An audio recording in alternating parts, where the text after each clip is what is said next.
Welcome to That Millwall podcast. My name's Omer. Joining myself is my regular co-host for the new year, as always, Mr. Micky Simpson. Hello, mate. Hello, mate. You all right? I'm not too bad, thank you. I'm back in the hot seat. It's been a little while, but yeah. Yeah, I forgot what you look like. To be fair, mate, I think the listeners did as well. Do you know what I mean? You've got a fresh little trim for today. I know. Even Neil Fizzler on the Space the other day asked about you and said, best wishes to you and hope you're doing well. And is he coming back on the show? And I said, don't worry, he's leading the charge on Thursday night, mate. So yeah. Well, joining us as always is show regular Chris. Hello, mate. How are you? Good evening, chaps. You all right? How's it going? Good, too shabby, thank you very much. All good for seeing you, mate. And joining us is from the enemy side, from Sheffield United, and that is, well, mate, introduce yourself. Tell us who you are. My name's Jonny. I come from Sheffield United fan channel, The Shoreham View, which is a massive piss up on camera. So if you enjoy that kind of thing, go and give it a look. I've always wanted to do that. Micky won't let me do that. So, one day, Micky, right?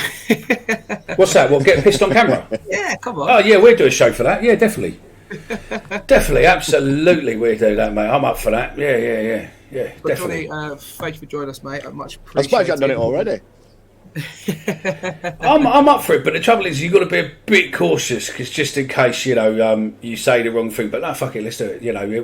We've been on 2 years. It's another couple of probably a month or so, and then I think it's a 2-year anniversary exactly. So yeah, fuck it, let's do it.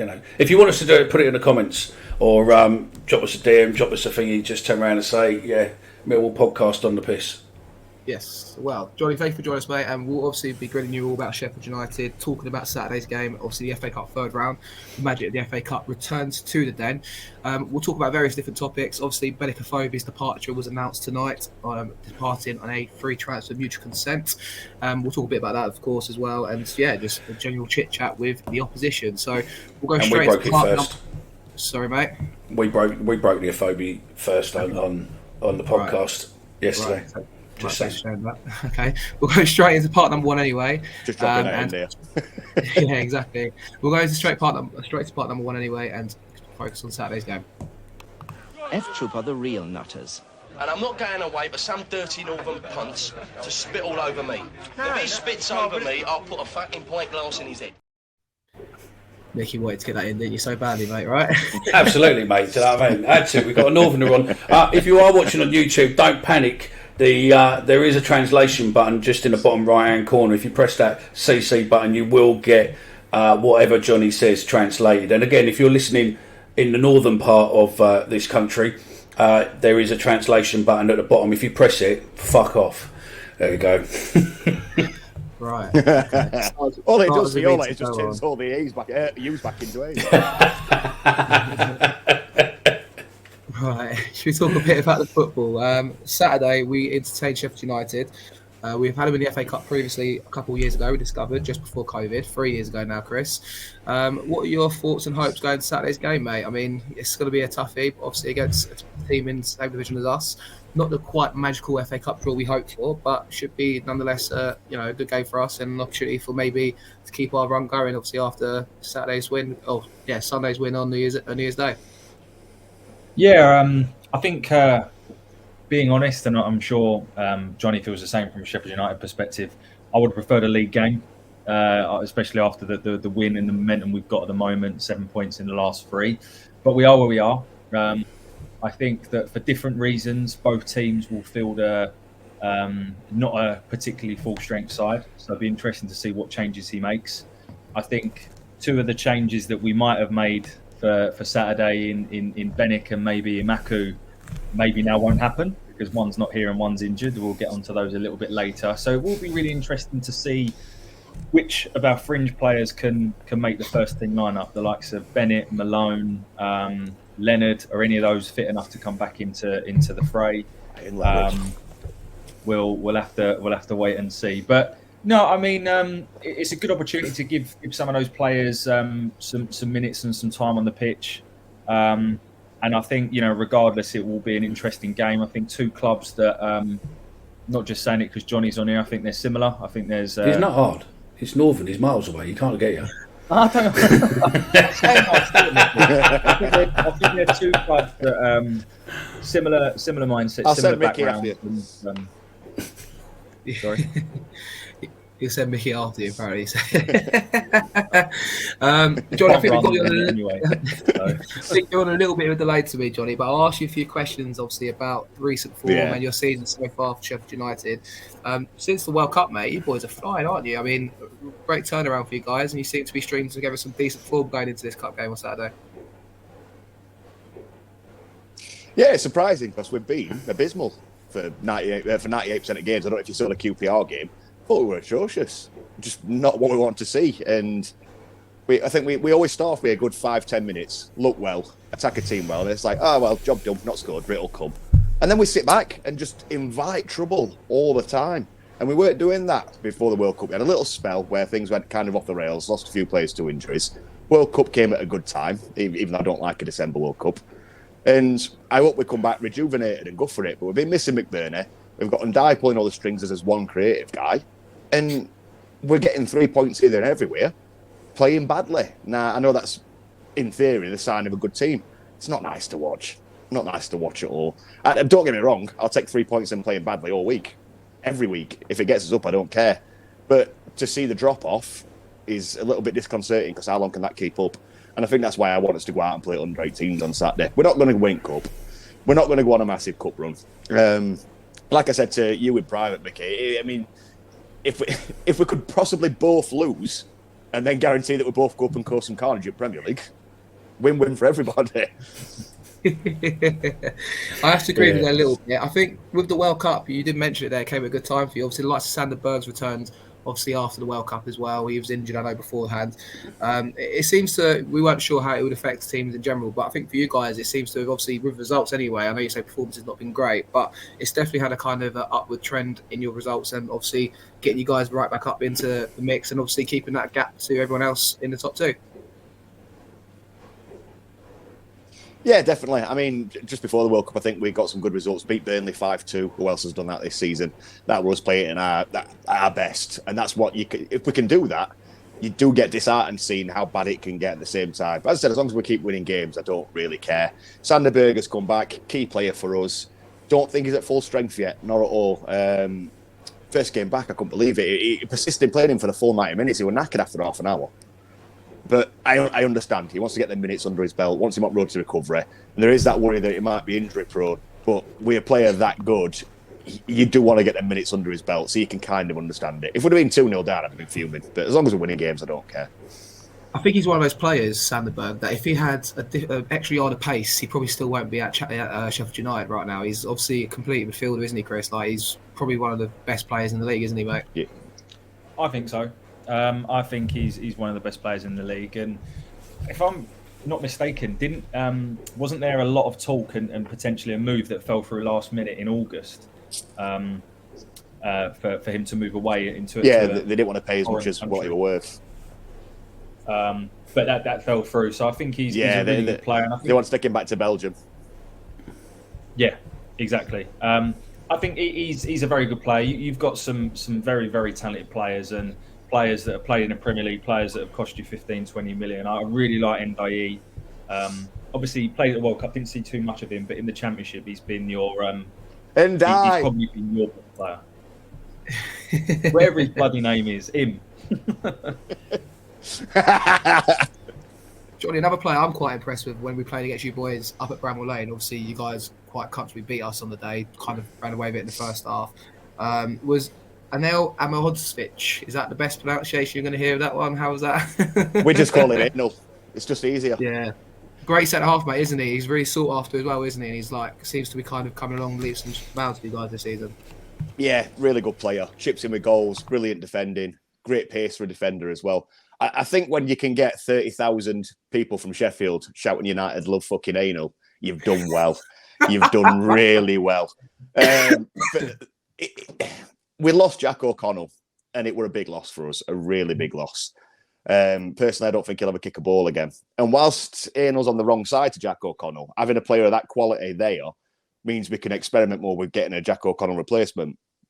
When you're leaving Chris Basham out the side, who was a legend for us for 3-4 years, brilliant defender, to replace him is always going to be a bit of an iffy move. But we're a player of his quality. We're spoiled, and the longer we keep him, the better. People going about Sander Berger, Ilman and Dye, who are fantastic players, but I think he's been best signing in the last few years, easily. I have to agree with you, mate. I think he's definitely a standout when we played at Bramall Lane. I mean, Mickey, I didn't mention that game, obviously, when we played them earlier in the season. I think they ran away 2-0 the first 20 minutes, and I think Oldie missed a penalty on the stroke half-time, or Bart saved it. Mickey, it's going to be a tough game, isn't it, on Saturday for us? But, you know, a good opportunity, like we said to Chris earlier, maybe for some players to come in, or maybe to keep the same team. What would you do if you was Gary Wright, Mickey? I would probably put a couple of the youngsters in, but again, you know, it depends how much they want to go for it. You see, the thing is with Millwall, they like a little bit of an FA Cup run if they can get it, because it pays well. But personally, I would rather us went out. I know it's controversial to a degree, but I'd rather us gone out so that we can concentrate on our league position, and also hope that Sheffield United stay in for a little run and sort of lose that concentration on the league. I mean, I did say the other day in our group that I honestly see Burnley and Sheffield fucking United up a bit, and possibly Sheffield United. There we go. Fuck's sake. Fucking sorry, Birmingham. Pickery. There's nothing like a fucking pedantic fucking northerner, is there? Do you know what I mean? But hey, I honestly think that, you know, Sheffield United and Burnley will fuck up and potentially be out of the top two by the end of the season. I don't know. It'll be good if they can carry on and keep it there, but I just think this league this season is far, far too open. And obviously a lot of the teams around each other are still set to play each other. So, yeah, I mean, we've got you again in, less than 6 weeks, haven't we? Back down at the Den. Yeah. I'll actually go into that one.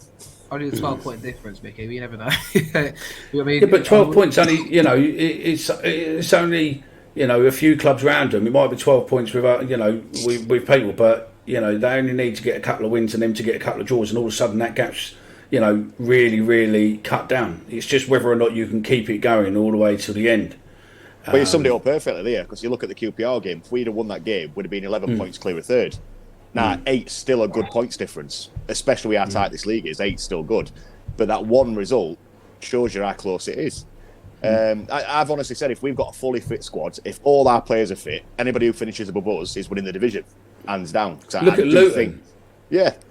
Luton were, down the bottom? And then all of a sudden they went on a few good wins over Christmas period and just before it or whatever, and all of a sudden now they're top half in the playoff section, you know, or thereabouts with us. So yeah, I do think it's open this year. I know you lot fucking took the piss and went, oh, you know, really, and I don't know. I just think there's I can just see some massive banana skins waiting for a few teams in this league this season. Burnley's got a fuck up period to come. They've not really had theirs yet. We had ours before Christmas. We're 17 points behind Burnley for the record. Like, I mean, I take your point. Don't get me wrong. But to say that we're going to better them more than 6 times, for example, I'm not saying it's going to be us or even Blackburn. They're 14 points behind them in third place. So like, it's going to take a lot for Burnley to mess up. I can kind of see your argument for Sheffield United. Don't get me wrong. A little bit. But, if any team can fuck up an 8-point lead, it's Sheffield United. We know this already. I really think that Middlesbrough could be a team that could maybe to catch you guys is a stretch, but I really think they're gonna continue their form and finish strong. They've got a really good 11, and from the business that I think they're going to be doing in January, the likes of Dan Barlaser from Rotherham's best player by an absolute country mile, Cameron Archer, who is just superb in this league. If they bring those two players in to complement, haven't they got Cameron Archer already? What's his name say on the group earlier, Johnny, that there's speculation with that? Speculation, yeah. It's nearly done, but it isn't done. But the thing with Middlesbrough is they had all this same feeling last year when Wilder took over around the same time and said, in January we're going to bring in this guy, whatever. They did all this last year, went on a good run, looked like they were going to push for top 3. And then in January, like, we haven't quite got the money to make this happen or this happen. They lose a few players due to injury, and suddenly, manager's got his hands tied behind his back. And who's there now? Is it Carrick? New manager.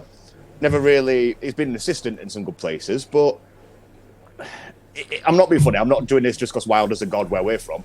If Wilder can't get best out of that team there and he can't make things happen, I don't see Carrick doing it either if things start to go wrong. So would you have Chris Wilder back out of interest on a little tangent? If say for example, Heckenbottom goes or whatever, like would you have him back in a heartbeat, or is that? I prefer not to speak. If I speak, I'm in big trouble. No comment, Your Honour. Yeah. No, go on, tell us. I personally would take Chris Wilder back tomorrow with Paul Heckenbottom as his assistant, maybe 2 assistants, him and Alan Neil. I'd love Nearly back, and Jack Lester and Stuart McCall as coaches. I'd combine the 2. That's my political answer. I'm sticking with. You can't push me any further. If you do, I'm pressing that disconnect button and I'm going home. Don't worry, it's already doing it for you. When Rowett was under a bit of pressure, at middle of last season, when just before Wilder got a job at Middlesbrough, he was the man that, like, if we were saying like, if Rowett was the guy, I was shouting for Wilder at Millwall. I think, like, you know how we can say we're not, you say similar clubs in a sense. Like, I think you guys are a bigger club, obviously more supporters set up every week in, week out. But I think Wilder's the kind of man, which probably why it didn't work out for Middlesbrough, Johnny. I don't know what you think, but like, he was the kind of he thrives on being at a certain club that's kind of got a passionate support fan base. And Middlesbrough, like, it's Middlesbrough, isn't it? But I think, you compare our fans, I think Wilder would have probably maybe been an option for us, for example, maybe. So he thrives on that sort of atmosphere, doesn't he, in stadiums, I feel like.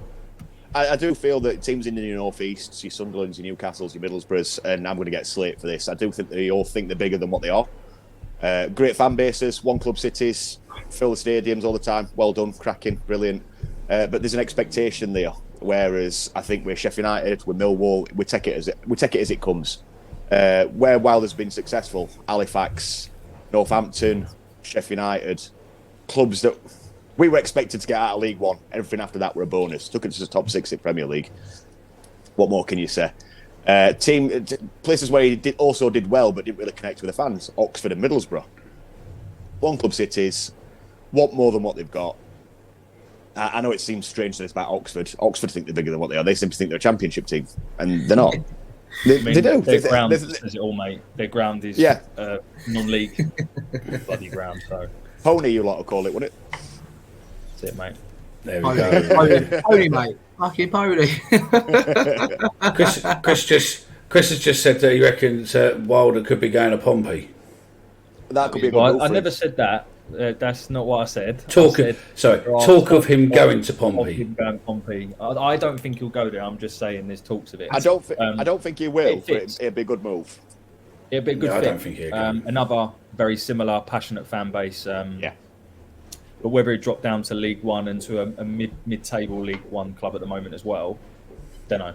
But I think his CV maybe holds out just for a little bit longer, doesn't it? I think to drop. Or he drops to League One, maybe, because that's. I think he needs a passion project. That's what he always seems to do best with, passion projects. United fan, passion projects. Northampton didn't have any money, passion project. Middlesbrough kind of sold him a pup, really. So you can have this, this, and this. Oh no, you can't have this, this, and this. That's when things start to go wrong at Sheffield United. Once we went from 2 owners to 1 owner, that's when things start to go wrong. Lack of fans, ownership changing hands, and promises getting broken. Oh god, I'm going to get fucking banned from playing again, Anna. And all this kind of stuff. He needs somewhere, even if it is mid-table League One, a chance to go in, rebuild, put his stamp on things, and have a passion project, and that's where he'll thrive. So Pompey would be a good move. I just don't see it happening. No, I don't either. Maybe funds, but who knows?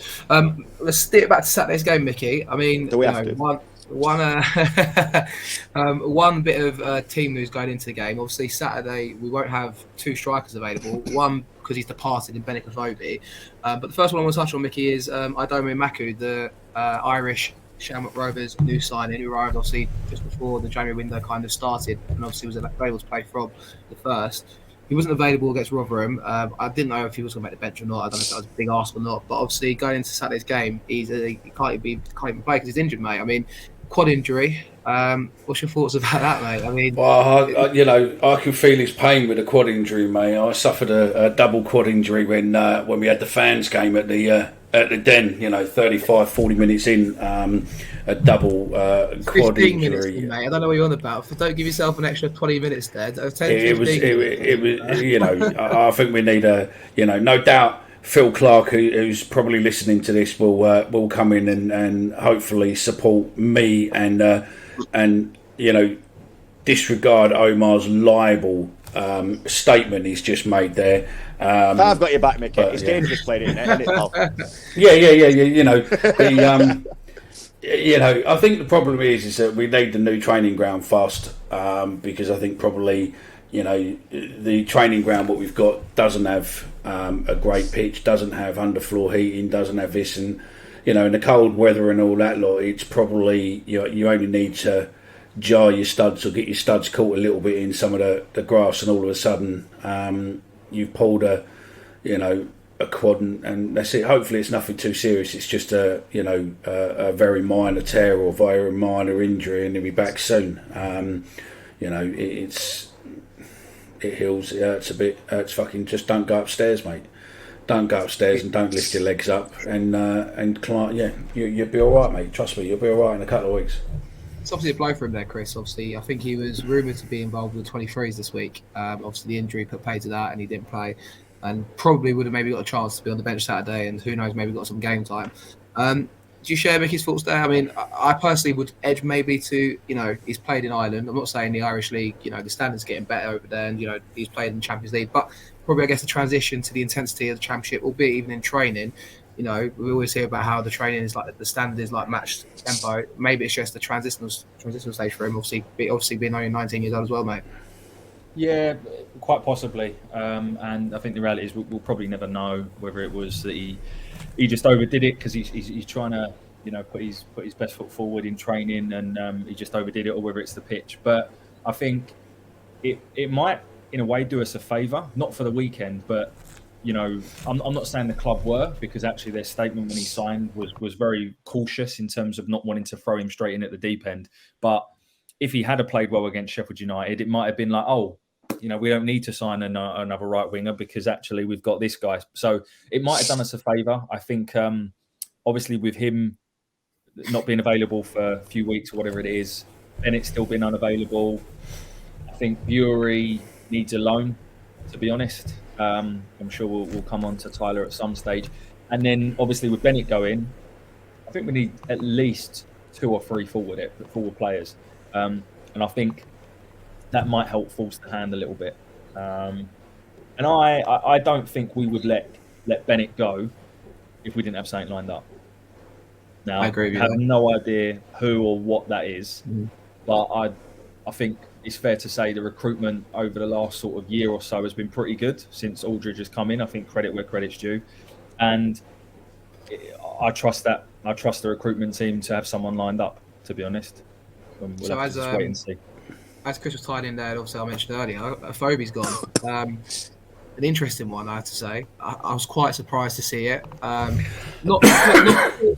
Not because I thought he had more of a part to play still. I personally thought he would have at least signed a contract. He signed a 1-year deal. I kind of thought he's the option if Bradshaw gets injured, obviously. So I agree with you there, Chris. There's got to be something in the pipeline because you're letting go, a proven Championship goal scorer in his time. Obviously, this time around, it's just not really worked out. Almost a bit of the Ben Marshall syndrome there, Mickey, a little bit. And he's not really had that, I guess. He was in the side for a little bit. I remember missing, this season when I think of Phobia, I just think of missing that penalty last minute in the game against Bristol City. Really, that's like the highlight reel for Phobia this year. That's kind of what I'm thinking a little bit. It's not really happened for him this year, has it, Mickey? And it's just kind of, I suppose, from the club's point of view, the interest has come supposedly from the Middle East. He's going to the UAE. And in that as well, he supposedly was our top earner this year as well. There's at £15,000 a week, allegedly. I guess a good opportunity to get him off the wage bill, and if we've got someone lined up like we hope, it could work out well. But obviously, just Phobie, never happened this year, did it, mate? No, I think it was. There was a lot of rumour about it because obviously he was out in the World Cup, not playing. Obviously, he was out in Dubai and that round of World Cup. So I think it's probably a move for him, sort of get back to match fit maybe, and just sort of get him, regular playing again, and potentially, a bit of nice hot weather is always good for the soul, isn't it? So it's a shame really that it didn't work out for him here with injury and whether or not it's confidence or he just couldn't, get in. He was one of those players that you never knew.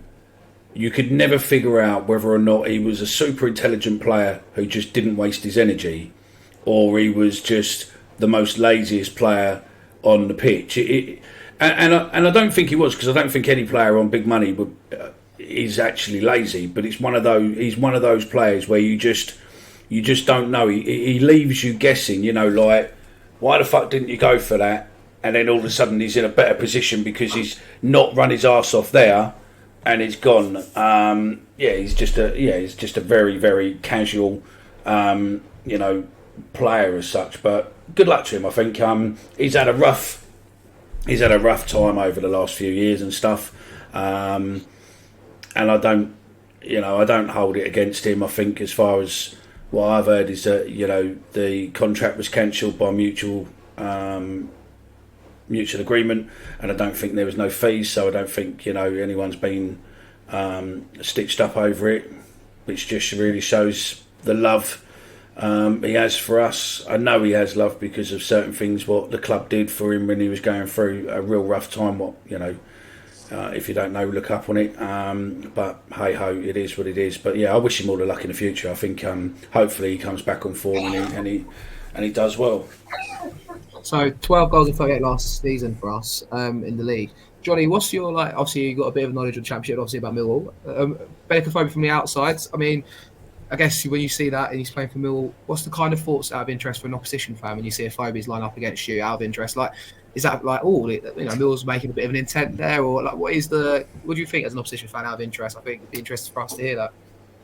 Well, big bad Bennick always scores against us usually until he went to Millwall. Me and my mate, he was saying top corner oh no, not Bennick, anybody but Bennick every time. But like you said, I think he came back to Millwall at a stage where he was kind of fizzling down, weren't he? I agree with Mickey. I don't think you were a lazy player, very clever player. You want to speak about lazy players? We once had Ian Rush in '97. That were a lazy bastard, and that's what Benicophobe wasn't. You know what I mean?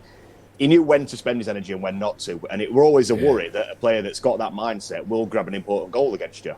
So for us, it's a relief. I wish he'd have played in cup games, scored 3 against us, not decided cup, and then been gone for league game. But that's a different story. But it's a loss because if you're low on forward players, you've got to have somebody coming in, because if you lose a player like Bennick who can be that man, you go, right, here's your chance to shine, we need you to go out and do us a favour. He could do it, but whether his mindset wasn't there, whether it's a deal that'll always play on his mind, if you keep a player against his will, it's never going to work out well. So I think it is a loss, but I think it's good that it ended amicably for your guys. Because I think... Sorry, I think it's possible... I was going to say, sorry, Mickey, I was going to ask if there's any strikers that Sheffield United had, but you still got 36-year-old Billy Sharp playing up front for you every game. So, McBurnie's injured, yeah. It's Johnny's mate, Billy, mate. Be careful. He ain't going to say anything bad about Billy. 74. To be fair, we could, if we had a Billy Sharp's our Tom Bradshaw, I suppose, in a sense. I mean, just a grafter up front, isn't he? And just what? You disagree, Chris? I mean, I love Tom Bradshaw, but you cannot compare.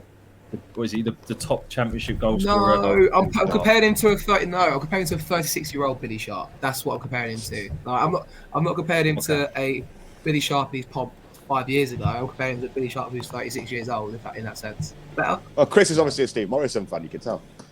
Wonder where you get that from. What we'd do for a Morrison back at the club now as a player. It's so funny you said that, because I saw when you see these tweet threads go around. I was meant to do a tweet, I didn't do it in the end, but it was like that one player you need, it said club legend in a certain season that you'd want in this side, and okay, Morrison legend or not, debate that, but Morrison the year we got promoted to the Championship under Jacket, that Morrison who got the move to Norwich just after that. That's what this side, Mill side, is missing. That's what this Mill side is missing. That kind of outlet that's going to score you goals, be a nuisance, and get in behind. Like, if you had all of that and scored the goals. But when you had Morrison's always a danger. Like I was saying about a phobia there, whenever I saw Steve Morrison's name on team, she's like, oh, fuck. Him and that traitor Gregory. You know what I mean? They were your pinnacle up front. Is he a traitor now because he's a boy Blade and he's now playing for them not over the road? Dead to me. Absolutely dead to me. How can you have a United tattoo on the back of your leg and move to South Barnsley? Don't make any sense. I I hope they enjoy Dingle Derby in playoffs. I do enjoy their chart for him, though. To be fair, but I mean, I'm Oh, sure you mean the Ollie McBurnie chant that he stole and put Lee Gregory in there? You mean that chant? Bastards. Chris, just to wrap up on the phobia, anyway. Obviously, we've lost him. I hope we've got someone lined up. I'm sure we do. But yeah, I mean, phobia's gone, and I guess all the best, right? Yeah, absolutely, all the best. And I think on Twitter today, when the announcement broke out, it was quite a split actually. Some people were, thank you for, for everything and whatever. And some people were delighted to see the back of him. I think, for me personally, if the rumours are true, he was one of, if not a highest earner. He's probably going to go and at least double his money in Dubai. I think, just my perception, based on absolutely no knowledge at all, I think his desire for the game is probably not as what it was. He's obviously had a lot going on in his life. He's also had a lot of injuries, which probably make him physically not in the shape that he would like to be. He's got a lot of businesses outside of football as well, and I think maybe his mind's just not in it. So for him and for the club, for him to move on at this stage, double his money, go and live his life and be happy in Dubai, makes sense for him. And for the club, it gives us 15 grand to maybe go out and sign 2 players. So I wish him well, and I think it's worked out as the right thing, as long as, caveat that we have players lined up, because we are now down to one centre forward, recognised centre forward. Well, you could add Vogie to that mix, but he doesn't play there, and that's not enough. So I reckon right winger, and then Voggie's going to come straight in the centre, mate, and play, in the striker centre forward position, mate. That's what I reckon. We'll get a signing over the next day or two for a right winger, and job done, mate. Yeah. I think there'll be at least 2. I think He's a right winger. You've got Ryan Leonard, haven't you? What do you think of him? Go on. No. He played a few games. You signed him from Southend, right? He played. He was there We for half chased him. We chased him for ages. Yeah. And then he came and he was dogger. Absolutely dogger. You beat us to the signing originally, and then after about not even 6 months, we signed him off you. Yeah. I think that's some of his time at About Bramall Lane. half season, he played like 20 games for you, though. He was a common figure in that squad, though, was he not? Or I think he was there out of necessity, not out of desire. I see. But it just didn't fit us. It's one of them players where it probably would have fit 99% of our teams, but when you sign that one player that he's going to be good in, and it does not fit. I think that was Ryan Leonard at Sheffield United. Same with Evans at Wigan. We brought him in. He was good for 3 or 4 games. Just didn't work, so we had to move him on. I think that's what clubs tend to not do now, innit? They keep a player maybe a bit too long. If it don't work, it don't work. You're better off getting rid and moving on. So what about transfers for Sheffield United going into this window then, out of interest? Where are you guys like when we say for example Saturday is your best team? What are you looking for as a Sheffield United fan going into this window and hopefully to take you over the finish line this season? Depth, that's what we need. As you said, we've got 74-year-old Billy Sharp up front because McBurnie's out injured, which ain't a bad option to have. But when you've got a player who has had some tough times at Bramall Lane, like McBurnie, who then suddenly starts finding form, to lose him is a big loss. So got that left centre-half position. We've got Reece Norrington-Davis. He looked like the brilliant Jack O'Connell replacement. Injured. Got 2 aging full-backs. Got 2 young ones. 2 young ones get injured. Do you know what I mean? It's all about depth there. I wouldn't say no to a double-sided wing-back. Somebody who can play on both sides, but maybe he's not good enough to start every game. But, just a bit of a backup. Reece Norrington-Davis needs, even if it's a loan, we need somebody on that left-hand side of defence. And I've never said no to the striker. I think midfield is the only place where we're all right at the minute because we play with that 3. We've got Ndai, we've got Norwood, Flex still to come back from injury. We've got the 2 lone players from Man City, Sander Berger. So I think we're pretty stacked there. I think it's just the front and back, really. And I think it's the same in every division, isn't it? You're always chasing another striker just in case. Whether we're going to get any of them, because obviously we've got a proposed takeover coming on, that could hinder things quite a lot. The £24 million Brewster not enough for you boys then? He's out injured. Yeah. Every time he looks like coming back into form and grabbing a goal, he gets injured 20 minutes later. Scores a goal at Blackburn and then balls off 10 minutes later. Is that why you recalled Asula? I believe so, yeah. Jefferson, he'd just come back from an injury himself. I'm not a big fan of him, but I think he did well when he came on against QPR, did a job. Sometimes you need a lump up front, and that's not disrespecting his football ability. He's just a bigger lad than the other players up there were, and you need that physicality sometimes. I mean, we're both teams that have played 4-4-2 long ball in the past. We both know what that lumpy player looks like, and it's not a bad thing when you need it. So I think Asula's just to give us a bit of a different dimension in case it's more of a technical game rather than an heavy-handed game. Because, to be fair, that Asula could be a player he loaned off us once we've got players going back. If you do need a striker, he would fit that chasing level because he's been at League One, didn't really get shouting because Didze, again, from us, in form of his life. So he's never going to go into squad. Whereas I think Championship level, maybe chasing that higher echelon of Championship and doing world of good. So yeah, Millwall, if you want Asula, come back before end of January. We'll have a look at it. Yeah.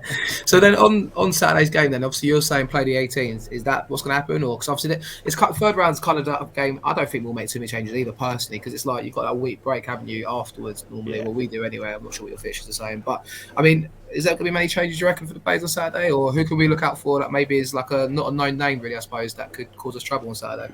I think Asula will start. I think he's going to start the game. Probably either him and Sharp or him and Undai.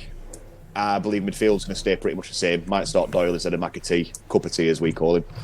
I think many of the changes are going to be at the fullback position. I think he's going to rest Stevens and Baldock and play Max Lowe, who's again coming back from injury, and Jayden Bogle, who's coming back from injury. I know it's Millwall away, but it's not a league game, is it? I'd have both of them down the den, by the way, Chris. Are you shaking your head? You agree? Or I'd have both. It's the fact that they're reserve players. It shows the context of this championship a little bit, doesn't it? Sometimes. But yeah, we've lost so many players, and I know it sounds daft, but Millwall away is probably the way you want to get them back up to speed. Because even if it is a cup game, Millwall's never going to come out and give us an easy game. Even if you play Joe under 18s, they're going to come and kick us 10 foot up in air. It's what Sheffield United and it's what Millwall do. So I think we just need to get players minutes under belt. So while I'd like under 18s, I think Heckingbottom's going to maybe play two halves, give the players who need minutes the first half, and then rotate to more normal players in the second half. Now you can have 5 subs in FA Cup now, can't you? I think so. I think that's something. Yeah, I think that's probably what he's going to do then. Yeah, interesting. Yeah, okay. I mean, it's mad that you look at. I was sort of saying, Chris, like Bogle and bloody Lowe. I'd have both of them down the den in a heartbeat as options down the den. Lowe wasn't impressing me. Watford away, first game of the season, he looked abysmal. And before that, when we seen him in the Premier League, he looked abysmal. Middlesbrough didn't look at his best. And then that third game, he just turned into a different player. He just started setting world alight, making forward runs, skinning players, actually defending, getting back and defending. So I suppose you don't judge a player by his first few games back. But I've never thought I'd say in my lifetime I'm missing Max Lowe. But here we are. Just on the transfers to all three of you, do you see any, and I'll come to you first, Johnny, do you see any of the Championship clubs losing possibly some of their star players to Premiership outfits in this window? We're in danger of losing Berger and Dye, but I think until we either extend their contract or if we convince them to stay till at least end of the season, we're always going to be in that danger. Always. Whenever you're a Championship team with players like that, you're in danger of losing them. I'd like to think that 1, with the takeover coming on, 2, with where we are in the division, we can kind of convince them to stay. Flex on about that Rangers want him, and I don't understand this pull to Scotland. Oh, it's Rangers, massive, fantastic club. Yeah, go and play League One football, crack on. Do you know what I mean? So there's always that danger. Burnley, I think, are more in danger of losing players. West Brom are more in danger. Norwich. Teams that Burnley are doing well, but they've got a lot of players that are younger, that would attract big money moves.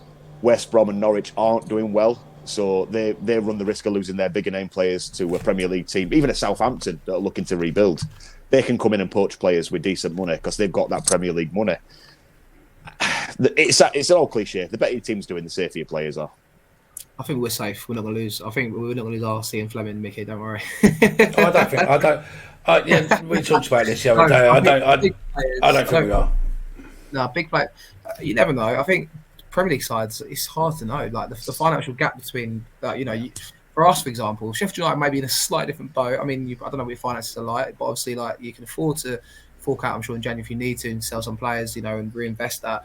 Whereas for us, it's like we can't say no if someone offers 10 million for Fleming. Yeah. That might sound ridiculous. Like some people might think only 10 million for Fleming, but like if someone says to you, here's 10 million for him now in the Premier League, and they're thinking, say Southampton, clubs like us who've not been in the Premier League for 20 years, clubs for 5 years plus that have been Championship or League One, you can't say no to that sort of money. That's the fact. Really, I can't see Millwall take, because we talked about this anyway, because he's got 2.5 years left on his deal. No, I know, but I think we million offer for Fleming in January. No, we talked about this the other day on the space, that they reckon that there's quite a big sell-on fee from the club he come from, potentially. And then obviously, I mean, Stephen was saying that he'd read that there's like a 20, maybe a 15, 20%, possibly slightly higher sell-on clause, because they took a massive drop in what he was worth the year before, purely to try and bend it. I think really a lot of these European clubs want players playing in the English game, because it's a good window for their players that, if they do get snapped up, then obviously there's a massive fee there for him to go forward.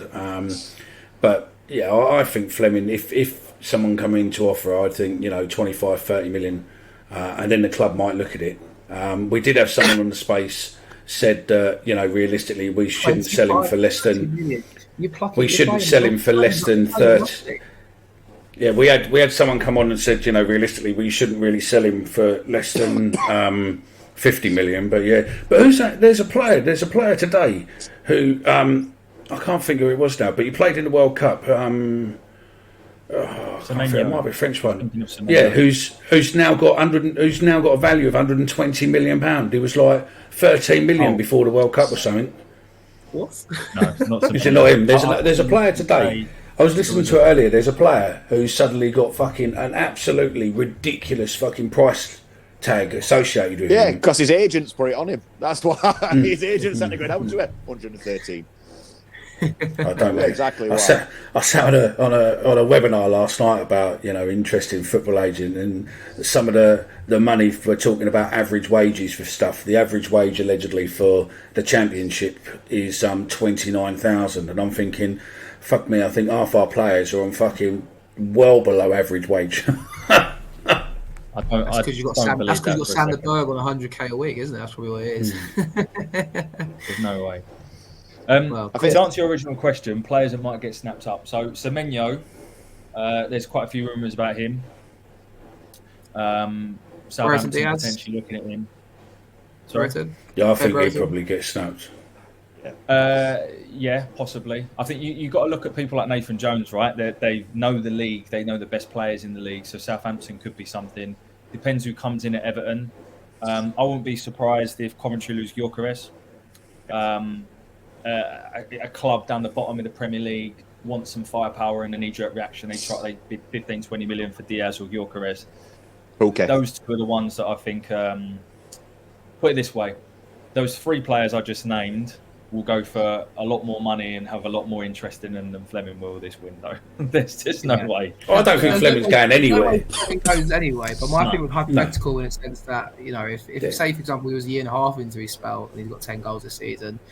Like for Millwall, if they get £10 million bids, like, I know we've all played Football Manager, we all could play devil's advocate. But if you're Millwall, you sit there with £10 million dangling in front of you for a player. It's like, that's hard to say no to, And okay, what's his value on the market now? You can work out numbers, do calculations. This is the figure he's worth, and we're going to stick to that. And I'm sure that's what the analysts do, and I'm sure that's what Alex Aldridge does. But it's hard, for a club like Millwall, for example, if we had that talisman that's worth said money, This time last year with Jed Wallace, he's got 6 months left of his contract. We chose not to sell him and lost him for free.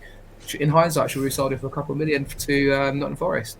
Probably, right? That's. And he could be knocking them in. He could be knocking them in now for the Premiership club and helping them right out at the bottom of the league. But unfortunately, he chose to go West Brom, and the rest is there. So yeah. Who do you think going? What do you think for Saturday, then, Johnny? Let's start to talk about Saturday's game and wrap up, I suppose, a little bit. What do you reckon the score is going to be on Saturday, mate?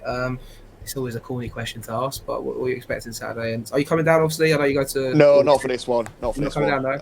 No, not for a cup game. No, I can't justify it. Christmas has just been. It's poor up north, don't you know this? What if I go wearing that? I haven't even got eating on.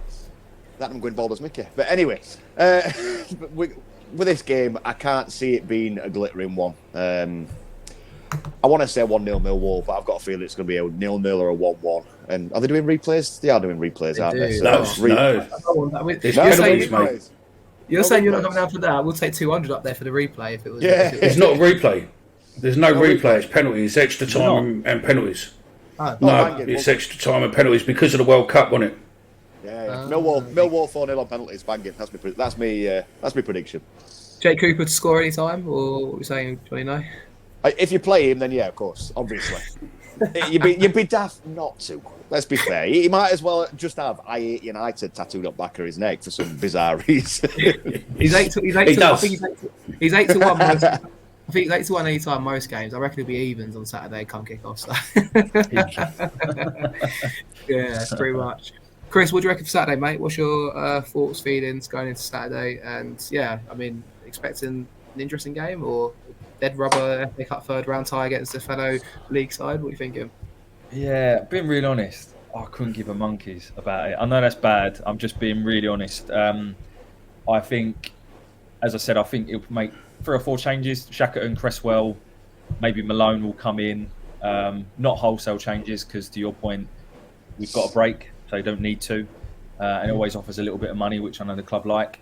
I'll go with a 2-1 Sheffield United win. I think it'll be 1-1, and then they'll bring on their big guns. Good old Billy Sharp scoring his 1000th goal in the Championship or whatever. Obligatory goal. Yeah. Mickey, what are you thinking Saturday, mate? What do you expect? I mean, obviously, I'd like us to win, but for the benefit of our push in the league, I would prefer Sheffield to win, just to cause them a little bit of pain going forward, and hope that they get a 4th round draw against a League 2 club, and then win that, and then get another shit draw, and then start getting the Premiership clubs towards a later stage, and hopefully, continue through that path. Because I think if they do, I think that will fuck them up for the league and potentially give us a lot better chance of being able to get up the table. But obviously, heart-wise, I'd love us to win, but I think it's potentially going to be more trouble than what it's worth. Especially when, let's be honest, the league is much more important to us this season, more so than any other league, more so than any other year, because this season I just think the Championship is there for whoever actually wants to go grab it. Yeah. It's hard, like you just said. My heart doesn't want to lose any game. If we're 3-0 down at half time, I'll be screwing at radio. Even though I've said with my head, I won't mind us going out. It's that football fan thing, isn't it? You know what makes sense, but you can't accept it sometimes. Yeah. So the 28th is the 4th round. Millwall have a fixture scheduled against Burnley that day. Burnley have got Bournemouth away this weekend. Burnley probably going to win that game, I think. I can see Bournemouth making changes. I can see Fitzy Company, wanting to try and get a little cut run because they got a 14-point buffer. I can see Burnley getting a result, but it's a toughie. Who knows? But I want us to win Saturday. I want us to get to the 4th round, and then that's when I want us to go out. 4th round is a good time to go out, and then we focus on the rest of the Championship. So, but also, you talk about the draw, like you probably you want to get a shit draw, but the fact is, if we win, we get a home game against a League One side. If Sheffield United win, they get West Ham away. So that's it's the reality of it. So I'm gonna go 1-0 Jake Cooper. There you go. We've got to do it right. Nice. And then we get a Premier League away day. So let's hope. I'd love a Premier League away day and end of January. Who would you want? Apart from the obvious, which we're never going to get. But I mean, we can't get West Ham, who else would you want? Everton. Oh, I'll do Everton away. Very nice. I wouldn't, because I wouldn't want City or United or Arsenal or Tottenham, because we'll lose 7-0, but it'd be a good day out regardless. Don't get me wrong. Or Liverpool. I'd love it, but Everton away for obvious reasons that every Millwall fan will know why. And then also, I think we've got a chance of actually beating them on the pitch as well. So it's like you never know. You never know. Again. Everton have got pigs, I think, as well, so you could end up with them. That'd be a lovely draw for you. Mickey, anything else, mate, you want to add to the show? Yeah, just a quick one. I just wondered what your thoughts were with all this stuff what's breaking the day, that the FA are potentially going to be giving the top 6 negotiation rights for the FA Cup and the Carabao Cup, and possibly change around the workings of how they they look to sell the TV rights to the FA Cup, and I mean, allegedly it's the top 6 of the Premiership, or like the hierarchy of the Premiership. What allegedly are there's a meeting to discuss. Obviously, now that the Premiership threw their toys out the pram and didn't want to get involved in this shadow board stuff and start playing ball there. So the Prime Minister's now said, well, fuck you, we're just bringing independent regulation and we'll have a look at what you're doing and make sure you're supporting the lower leagues. But now all of a sudden they're potentially the FA is potentially going to give up the TV negotiation rights so that the FA so that the Premier League guys can go and try and get as much money as they can. I think it's a good or bad thing. I think it's bad for the rest of the leagues, to be fair. I think they're already screwing them now. Yeah, obviously it's bad. Obviously it's bad. Kick them out. But then the thing is, this is the trouble, right? The top 6 are bigger than everything in football in England. Let them go play Chinese Super League and see how big they are then. We're all loyalists. We all love. We're loyalists, but the money in the game, maybe it'd be a good thing. Actually, kick them out, and then the money in the game will go down, and then that means football will be football. You know what I mean? So, no, this isn't kicking out. This is basically the FA, right? We're saying as like Johnny kicking them out. But because that's ultimately fans will vote their feet in that scenario. But these brands, these football clubs, they're football clubs, but they're brands. Let's be honest. These are worldwide brands that are bigger than everything to do with English football, or financially. So it's all money. It's all money, isn't it? So, but if we did kick them out, we get football back to what it is, and that's not about expensive football, not about money. It's let them go and play in Dubai Super League. Take Man U and relocate to Dubai. See how big they are in 6 months. Yeah. The problem is that the people what run. The CEOs of the Premiership clubs and the top 6 are very, very clever people compared to the people who run the FA. Because if you remember, when the Premier League started, it was the Barclays FA Premier League, and it was the FA Premier League. And then very, very discreetly, it got rebranded into the Barclays Premiership and then the Barclays Premier League, and the FA just suddenly, they just got a side swipe, really. They didn't see it coming because they weren't smart enough to see it coming. And unfortunately now you have a beast of an organisation what can demand billions of pounds for TV revenue, treat us guys like scumbags if we dared to put a little bit of match footage on a vlog or on a bit of our channel. They can potentially take our channels away, and they've got that much power over people when football's our game.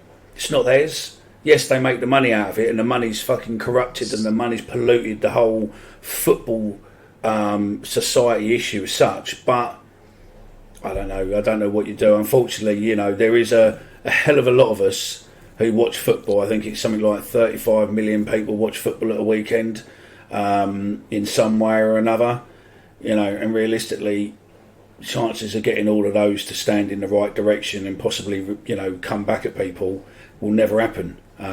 Super League, it did to a degree, but I think that was, if you look at it around it, that was more driven by, it on every single Sky News bulletin because Sky didn't want that because obviously that fucked them off. But Sky is losing its power over Premiership football. That's why they're jumping all over Championship football because BT and others have, done. And I reckon within another 2-3 years, all clubs will have their own TV channel. Yeah. They've got that in the league, haven't they, where each individual club negotiates their own rights. That's where it'll go for Premier League. And you'll lose that power when you come to Championship. And it's only going to go one way until, like you said, getting everybody to stand in the same direction. I think, like you mentioned, with the Super League, Sky didn't want it, so to an extent, fans didn't want it. But I think the core real fans of your Chelseas, your Tottenhams, because you've got to they're more established now, but they're new blood into top 6, Chelsea and Tottenham, aren't they, really? During the 90s, they were never big teams. So they're fairly new blood. They're still less touristy than your Man U's. Man City. I sent you that thing yesterday, didn't I? £1.5 billion industry is football tourism, and that's a fucking hell of a lot of money. So it is. I think whatever you've got real fans there, there is always that safety net of, well, fuck off then. But I think the more, like you mentioned, the more it does become touristy, especially for, I hate to say it for your guys, especially for the London clubs especially. It does eat away a lot of your new fans. It eats away a lot of your new revenue streams. That's we had this problem now. We had a 6-year-old in his brother's school. He wearing a Man U shirt. Never been to Manchester. It's like, why don't you support, even if it's them dirty gates up road, why don't you support one at local clubs? And it's like, well, why would I do that? They don't win every week. And that's the problem. Yeah, that's it. And the problem is, we've got it in Millwall that you can walk around Bermondsey, where years back you would see, Millwall shirts, or you'd see Millwall items of some form or another on the kids. Now it's Man City, Man United, Newcastle, etc., etc., etc. And the only other point, just before, only because you're all football minded, and it's great to have them on, and also I want to take the opportunity to be able to ask this question with Omar here, because he might not be here again for a while. But what do you think about the clause in Ronaldo's deal that allegedly Ronaldo, if Newcastle get Champions League football, Ronaldo will be loaned back to Newcastle to play in the Champions League football so that he can have Champions League football? I think it's absolutely irrelevant because Newcastle ain't getting Champions League football. It's as simple as that. Not this year, maybe next year. Jonny, they're going to go sign 3 players, probably for 40 million each, that are going to spearhead them to the top 4 of the season. It's Man City they'll probably sign James Maddison. They'll sign James Maddison in the 10. You know what I mean? That'd be a good signing. Yeah, there'll be a couple of players they sign this window. They'll just they'll keep I haven't seen him linked with anyone though, to be honest. No, to be honest with you, it's like when Man City first got took over. It'll be a Robinho, one of these players with a massive name but don't fit into a squad. Man City didn't start winning shit until they got a squad. They bought a few superstars, and then when you brought in Aguero to mix with your companies, with your Torres, like actual good team players, then they started being successful. So as much as Newcastle are pushing it now, I still think they're a bit individualistic, and it's going to get worse in January. I think the Premiership now is being shown that it's all about money, because look at Liverpool now. Liverpool is, they haven't really got the money to be able to compete with some of the other clubs at the moment. And obviously when they lost what's his name, I can't think of the player now, but they went, they've gone pretty shocking to a degree. And now you've got teams like, teams what spent, I don't know, a couple of 100 million, and you got teams like Man City what spent over $1 billion, and you just think, fucking, the world's gone mad. Well, this ridiculous thing, because it's Liverpool. The reason probably Liverpool aren't succeeding is because recently I was attracting the star players because they're in Liverpool. But I went at a joke thing where they suggested have a training ground in London or something stupid. I'm sure. Yeah, I remember that. They're like, Liverpool to have a training ground in London, because then they can attract the star players, because no one wants to live in Liverpool. That's it's most of them don't live in Liverpool anyway, don't they? They live in Cheshire and that, don't they? Yeah. No, but the point is, if you had a training ground in London, you're there 5 days a week, and and then you play one game at Anfield once a week, you're going to attract the stars, because Milton Keynes. Yeah, there's that thing to it. I don't know. It's I think that, back to the original question about Ronaldo. So say if Newcastle brought in James Maddison. So say they had an unbelievable window, brought in 4 players. They brought in, say, Maddison, Harry Maguire, 2 other good players that are going to do well in the team. They get Champions League football. Why do they want Ronaldo back? To collect shirts and tease out at half time? What for? Unbelievable player. Because he wants to play. Because he wants to play Champions League football. And so part of the agreement, I know, but you haven't got the same agent he's got. I mean, there's a lot of. I was speaking to someone in football the other day who sort of, he's not massively thin, but he's sort of the behind the scenes side of football, and he reckons that Ronaldo's deal is in total is about 208 million £208 in everything, and he's the one who said about this clause, and you just think that's just fucking mental. And that's why he's gone to. Because they're the same. Because they're the owner owns Newcastle and the team he's gone to, doesn't he? Yeah. Because allegedly they've got so much money. They're like, he's on a FIFA ban, but we're still going to play him anyway. Well, we've got a Saudi prince running our club. Where's his bastard money? Put finger at. But it's just so corrupt and horrible, and I hate talking about it because it boils me piss. It really does. You've got these corrupt owners doing this, that, and the other. It's like with that Greek club. Alleged. You got this Greek club with Forest where they go, oh, we don't want him. We'll send him to that Greek club for a year, and it really does annoy me. And this whole agents demanding £200 million for players and stuff. Sooner we cut agents out and start demanding it's run by FA or PFA or something like that, the better. Because it's got crackers. Yeah, but the PFA are fucking alleged fucking just as bad. I mean, they are, to fucking run me a bath for fuck's sake. Do you know what I mean? They are, but at the same time, would you rather trust them or some bloke who's getting £200 million for Ronaldo? As a fan base, if you want to see football kind of chill the fuck out, really. Because I think it's gone too far. I think the only way it's going to do that is that the problem is it's gone too far forward. I mean, agents now I think are on 5% is capped, and they were talking last night in that presentation that FIFA are looking to cap that even more to 3%. Which sort of then stems it. But I think there's either going to be a massive explosion within the football market, because there's players out there what ain't worth the money they're being touted around. I mean, come on, let's be honest. Ronaldo is what, 37, 38, is he? Yeah. Are you telling me really that he's worth, if you work the figure at 177, that's £340 a second of every day he's fucking breathing. And that's just, madness. There's people in this country at the moment probably earn that a week, let alone per second. The problem is Ronaldo the player is not worth that. But Ronaldo the shirt brand, sales. Ronaldo the brand, I don't know. I haven't done the sums, and to be honest with you, I couldn't give a monkey's. But Ronaldo the brand is probably worth that. Yeah. And it's a sad world. Well, definitely. I mean, it's status players for status clubs. And if he went to Newcastle, just say, if that is rumoured to be true, and he did go to Newcastle, then Newcastle would sell so many shirts on the back of having Ronaldo and number 7 on it. It would probably pay for his transfer. Do you know what I mean? It really would probably pay for the transfer. There'd be, that much money in it. But hey ho, there we go. The best playing ball boy in the world, he'll end up at Newcastle. I think until more teams end up like Juventus, until Real Madrid, Barcelona, Man U, Man City, all them end up in a Juventus situation, it's going to carry on. Yeah. And then you got people like John Berylson with us who has put £129 million into the club with fuck all back and fuck all really assets to sell. And, you just think that realistically we are very, very lucky to have him rather than, someone go like that. So, yeah, Millwall figures are out. We've got a show out next week with our regular figure expert, Kieran Maguire even. So we'll be going over that next week. So, yeah. Cool. Well, I think we've probably come to a natural end here. Now we're into the show. Thank you so much to the enemy over there, Sheffield United. Johnny, how you, pal? Thank you for coming on, mate, and much obliged. And no problem. Good luck after Saturday, I suppose, aside from in 6 weeks' time. Good luck. Hurry up and get up through them playoffs so we can cause some chaos in Premier League. Oh, that's it. We'll see at Wembley for the playoff final, mate.